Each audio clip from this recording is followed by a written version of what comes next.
Quelles sont les étapes de création d'un logo ? Il faut cerner les attentes du client. Ici, ma cliente s'appelle Bénédicte Deville. Elle pratique la guidance familiale et scolaire ainsi que la thérapie brève systémique. Elle anime aussi des groupes de pleine conscience pour enfants, adolescents, parents et enseignants. On s'est rencontrés pour discuter de son projet et j'en ai retiré des mots-clés. À savoir arbre, s'épanouir, grandir, des racines et des ailes, ou encore sobriété. Tout ça devra se retrouver dans son logo final. On a également choisi les couleurs de son logo.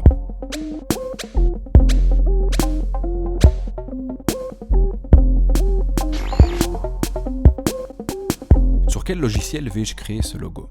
Krita, GIMP, qui sont des logiciels gratuits, Photoshop, Affinity Photo, qui sont 2 logiciels payants, ou encore Paint.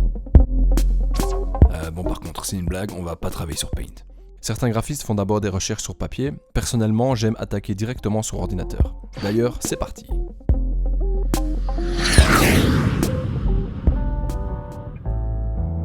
Je parlerai de la création d'images vectorielles plus tard dans cette vidéo. Je commence donc par dessiner un arbre pour en retirer une forme esthétique. J'intègre cette forme dans un rond et j'y ajoute un oiseau qui renaît de l'arbre. Je respecte donc les mots-clés. Renaissance, c'est aussi grandir, s'épanouir.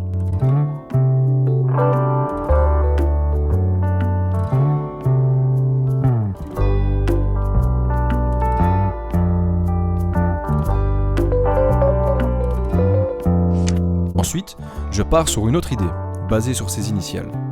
J'inverse la lettre D avec un effet miroir et je l'intègre au B.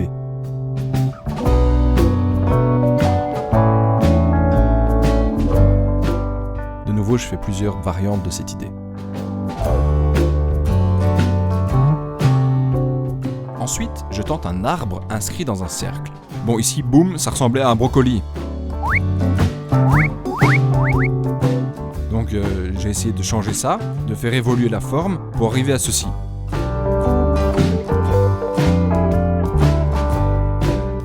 Dernier essai, un oiseau posé sur une branche.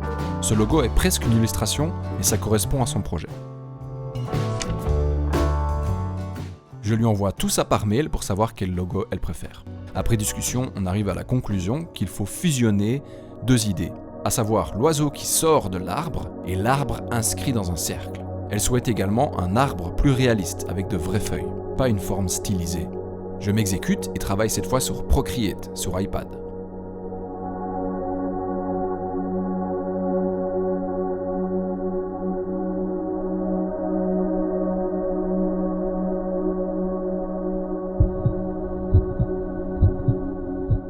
Je fais plusieurs versions de cette idée et je lui envoie par mail.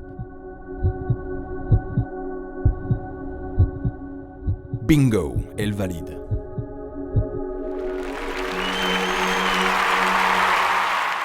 Ensuite, il faut créer une image vectorielle de ce logo fait de pixels. Pour cela, on peut utiliser Inkscape, qui est gratuit, Affinity Designer ou encore Illustrator, qui sont payants, Illustrator étant la norme dans le milieu. On va travailler avec la plume.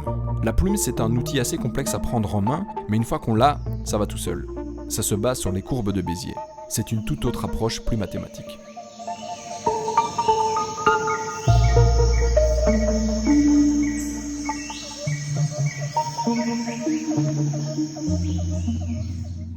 Le fait d'avoir une image vectorielle permet d'imprimer le logo sur des surfaces très grandes, sans perdre en qualité. Par exemple, un présentoir.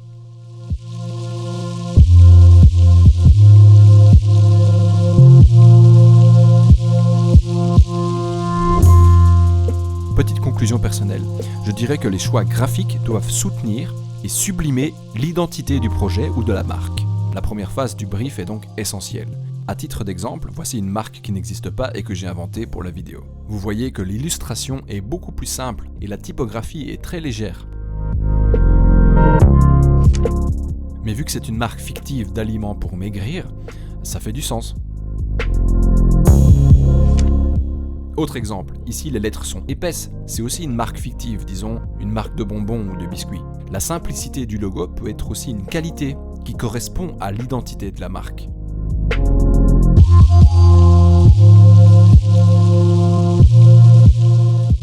Voilà, j'espère que vous avez apprécié. N'hésitez pas à contacter Bénédicte si vous êtes intéressé par ses services. Ses coordonnées sont dans la description. Et n'hésitez pas à me contacter si vous avez besoin d'un logo, d'une illustration, de carte de visite ou de visuels de type bannière YouTube ou bannière Facebook. On peut se rencontrer ou alors travailler à distance. À la prochaine. Ciao ciao, portez-vous bien.